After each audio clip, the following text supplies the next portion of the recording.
جی جس امام کا سوئچ 220 پہ لگا ہوا ہو، جو پڑھے بھی 4 ورقے 8 تراویحوں میں اور پڑھے بھی فل سپیڈ سے، وہ ماشاءاللہ مسجد کنارے تک، اور جو امام تھوڑا سا پیار سے محبت سے قرآن پڑھے اور زیادہ پڑھے، انہوں نے کہا جی زیادہ غریب ہے، میرا ایمان اتنا مضبوط نہیں ہے، میں دوسری مسجدیں چل رہا ہوں۔ یہ صحابہ کا حال اور یہ ہمارا حال۔ انا للہ و انا الیہ راجعون۔ رسول اللہ صلی اللہ علیہ وسلم کا فرمان سنیے، جو امام کے ساتھ قیام کا آغاز کرے، امام کے ساتھ قیام کا اختتام کرے، تو اس کے لیے رات کا قیام لکھ دیا جاتا ہے۔ رمضان کے اندر ایک اور بہت پیارا عمل صدقہ و خیرات ہے۔ مسلمان بھائیوں پہ صدقہ کرنا، غریبوں، یتیموں، بیواؤں، مسکینوں کی مدد کرنا، ان کے ساتھ تعاون کرنا، اپنا مال اللہ کے لیے خرچ کرنا۔ یاد کیجئے کنواں، سمجھتے ہو نا کنواں، اس میں پانی ہوتا ہے، کنویں سے جتنا پانی نکال لو تو نیچے سے تازہ پانی اور آتا ہے یا نہیں جی؟ اور جس کنویں سے پانی کا ڈول نہ نکالا جائے وہ کھڑا کھڑا بو مار جاتا ہے، اس میں تو اور نہیں آتا نا۔ یہ مثال ہے صدقے کی، جو اللہ کے لیے اپنی جیب سے نکالتا ہے، اللہ اس کی جیب میں اس سے زیادہ ڈال دیتا ہے، اور جس کی جیب بند ہے وہ ساری عمر گنتا گنتا مر جاتا ہے، وہ اللہ کی توفیق سے خود خبر میں جاتا ہے، اور پچھلے پھر اس کے خوب مزے کرتے ہیں۔ تو اپنا مال خود تو کھاؤ۔ پیارے حبیب نے آگے سیدہ کائنات سے پوچھا، وہ بکرا ذبح کیا تھا، کچھ بچا ہے، کچھ ہے گوشت؟ کہ اللہ کے نبی صلی اللہ علیہ وسلم صرف ایک ران بچ گئی، باقی تو سارا بانٹ دیا۔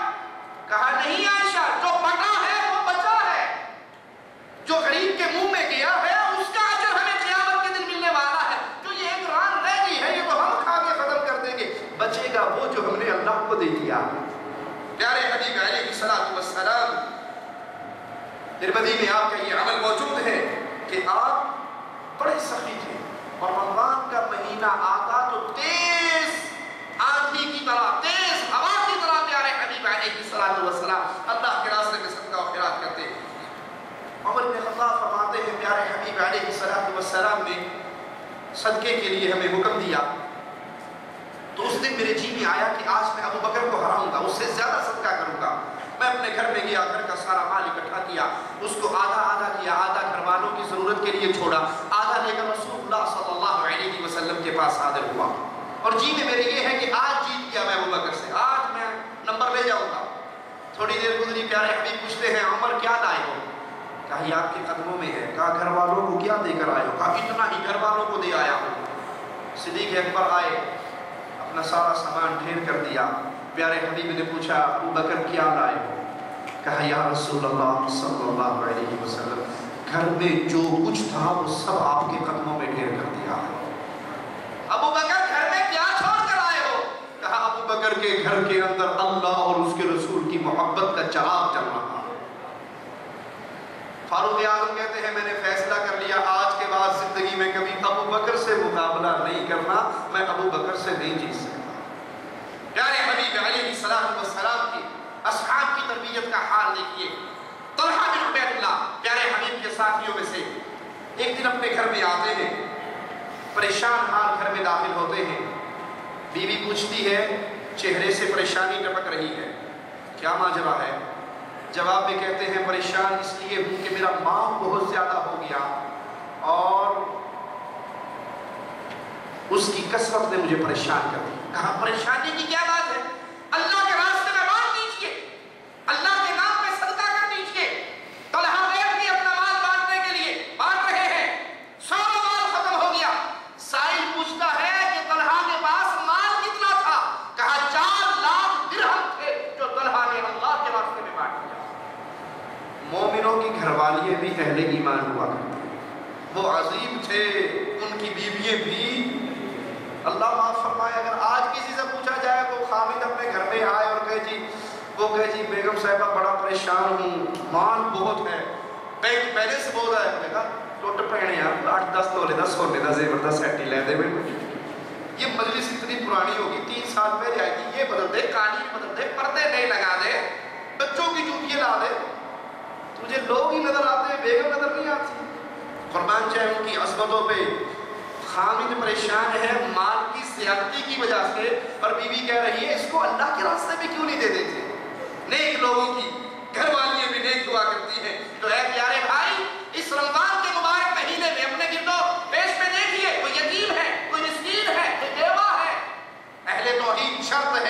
اہل توحید کا مال اہل توحید پہ خرچ ہوا کرتا ہے. اہل شرک کو قریب کرنے کے لیے ہدیہ تحفہ تحائف دیا جا سکتا ہے، لیکن پہلا حق اہل ایمان کا ہے، موحدین کا ہے. ان پہ خرچ کیجیے، بھوکوں کو کھانا کھلائیے. اور یہ عمل کتنا پیارا ہے. مالک کا فرمان سنیے، اہل ایمان کی کیفیت مالک بیان کرتا ہے وَيُطْعِمُونَ الطَّعَامَ عَلَىٰ حُبِّهِ مِسْكِينًا وَيَتِيمًا وَأَسِيرًا. اہل ایمان اللہ کی محبت میں آ کر یتیموں، مسکینوں، قیدیوں کو کھانا کھلاتے. اور وہ کھانا کیوں کھلاتے؟ اِنَّمَا نُطْعِمُكُمْ لِوَجْهِ اللَّهِ، ہم اللہ کو راضی کرنے کے لیے تمہیں کھانا کھلا رہے ہیں. اللہ نے ہمیں مال دیا ہے، وہ تم پہ صدقہ کر رہے ہیں. لَا نُرِيدُ مِنْكُمْ جَزَاءً وَلَا شُكُورًا. ہم نہ تم سے جزا چاہتے ہیں، بدلہ چاہتے ہیں، نہ مہربانی کی سزائے چاہتے ہیں. ہم تو تمہیں اس لیے کھلا رہے ہیں جس اللہ نے یہ مال دیا ہے اس نے کل کو حساب بھی دینا ہے. اور مبارکات کا مستحق ہے میرا وہ بھائی جس کا مال لا الہ الا اللہ کو پھیلانے میں خرچ ہو. مبارکات کا مستحق ہے وہ بھائی جس کا مال رب کی وحدانیت کے عقیدے کے نشر میں خرچ ہو. وہ قرآن کو ترجمے سے بانٹنے کی صورت میں، وہ کیسٹ سیڈی کتاب مطبعہ بانٹنے کی صورت میں، وہ مسجد مدرسہ بنانے کی صورت میں، جس حال میں بھی کوئی اللہ کی توحید کے جھنڈے کو، علم کو بلند کرنے کے لیے اپنا مال دیتا ہے، یہ مال قیامت کے دن اس کے سر پہ سایہ بن جائے گا. ہم تم سے جزا نہیں چاہتے، بدلہ نہیں چاہتے. ہم کیا چاہتے ہیں؟ جس دن اللہ کے دربار میں پیشی ہو تو اللہ ہمیں معاف کر دے. مالک فرماتا ہے ان کا حال بیان کرتے ہوئے اِنَّا نَخَافُ مِن رَبِّنَا يَوْمًا عَبُوسًا قَمْطَرِيرًا. تنگی اور سختی والے دن سے ہمیں بڑا ڈر لگتا ہے. اس دن کے عذاب کے ڈر سے بچنے کے لیے آج یتیموں، بیواؤں، مسکینوں، فقیروں، قیدیوں، مسافروں پہ خرچ کر رہے. فَوَقَاهُمُ اللَّهُ شَرَّ ذَلِكَ الْيَوْمِ. اللہ نے بھی ان کی نیتوں کو پایا صادق سچا اور اپنی رحمت سے ان کو اس دن کے عذاب سے محفوظ کر دیا. وَلَقَّاهُمْ نَضْرَةٌ وَسُرُورًا. اور ان کو ان کے صبر کے بدلے جنت اور ریشمی لباس عطا فرما دیے. سلف صالحین کھانا کھلانے میں بڑے حریص تھے. بہت سی عبادات میں اس کو مقدم جانتے تھے، چاہے وہ بھوکے کو کھلانا ہو یا نیک مسلمان بھائی کو. پیارے حبیب نے فرمایا جو کسی مومن کو بھوک کی حالت میں کھانا کھلاتا ہے اللہ اس کو جنت کے پھل کھلائے گا. جو مومن کو پیاس کی حالت میں پانی پلاتا ہے اللہ اس کو جنت کے چشمے رحیق المختوم سے پانی پلائے گا. سلف میں سے بات کا قول ہے کہ 10 مسلمان بھائیوں کو کھانا کھلانا میرے نزدیک اولاد اسماعیل میں سے 10 غلاموں کو آزاد کروانے سے زیادہ عزیز ہے. لیکن یہاں پہ ایک جملہ عرض کر دوں، صحابہ اور تابعین سلف صالحین کے اقوال کی روشنی میں ہمارے ہیں جو اس میں افراد و تفرید کے لوگ شکار ہوتے ہیں. ہمارے یہاں افطاری بنتی ہے، اس افطاری کے اندر حالت کیا ہوتی ہے؟ عورت ظہر کی نماز کے بعد کھڑی ہو جاتی ہے افطاری بنانے کے لیے. ظہر سے لے کے افطاری تک بریانی بھی بنے گی، مرغ روسٹ بھی بنے گا، سموسے بھی تلے جائیں گے. دنیا جہان کے لوازمات اور رمضان کا پورا دن روزے کی حالت میں وہ چولہے کے سامنے گزار دیتی ہے اور نہ اس کو قرآن پڑھنا نصیب ہوتا ہے، نہ ذکر کرنا نصیب ہوتا ہے. یہ افطاری دکھلاوے کی افطاری بن گئی ہے.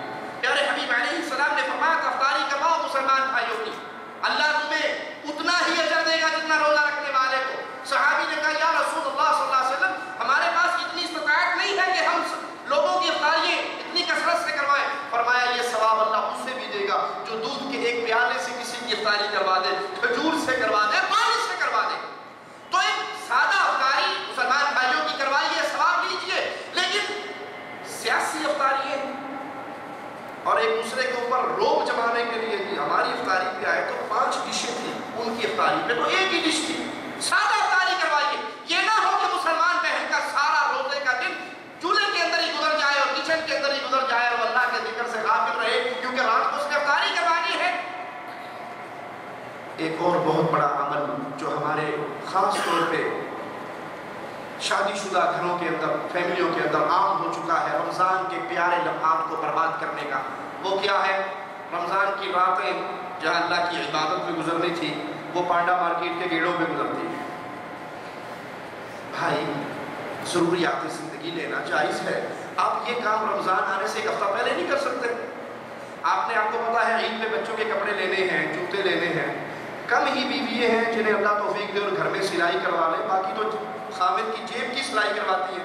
ٹھیک ہے، مان لیا آپ نے لے کے دینا ہے، آپ رمضان سے ایک ہفتہ پہلے جوتی بھی خرید لیں، کپڑے بھی خرید لیں، جو گھر کا کچن کا سامان ہے وہ بھی خرید لیں۔ رمضان کی رات ہے تو اللہ کو راضی کرنے میں اتنا رش مسجدوں میں نہیں ہوتا جتنا مارکیٹوں میں، پارکنگ کی جگہ نہیں ملتی، گھنٹہ گھنٹہ انسان مارکیٹ کے گھیڑے نکالتا رہتا ہے۔